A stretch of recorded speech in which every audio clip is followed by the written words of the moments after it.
is Al Gale. My position here at Hall is Operations Manager.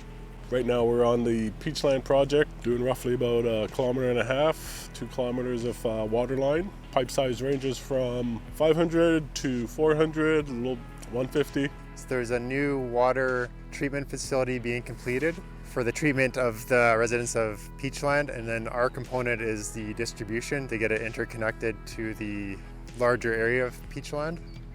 There's 2 steep slopes. One in behind me is about 200 meters in length, and it ranges between 60 and 70 degrees. So here at the Peachland project, we have many hazards on site. It has been a learning curve since we have such a unique slope that we are working on. But we do have a dozer up top here with a winch holding an excavator.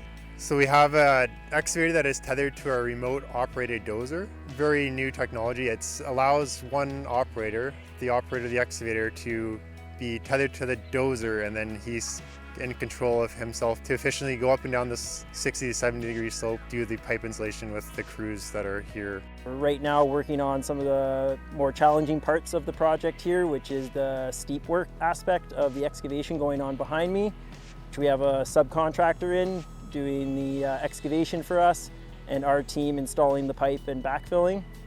It's definitely been a challenging aspect due to the steepness of the slope and some of the side hills that you encounter. We had to start off with leveling out the entire right-of-way in which we were working, and then start from the bottom, excavating on our way up the hill, installing one stick of pipe at a time and backfilling while protecting the end of the pipe with steel plates for any rolling materials.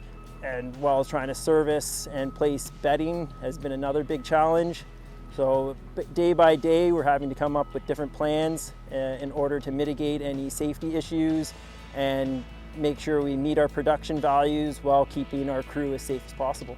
Overall, all the challenges that we've had on this project is just learning. With the Trepanier Creek, with the steep slope, we learn what the hazards are, how we're going to do the work. We implement the safe job procedures and practices, and then we get out there and we do it.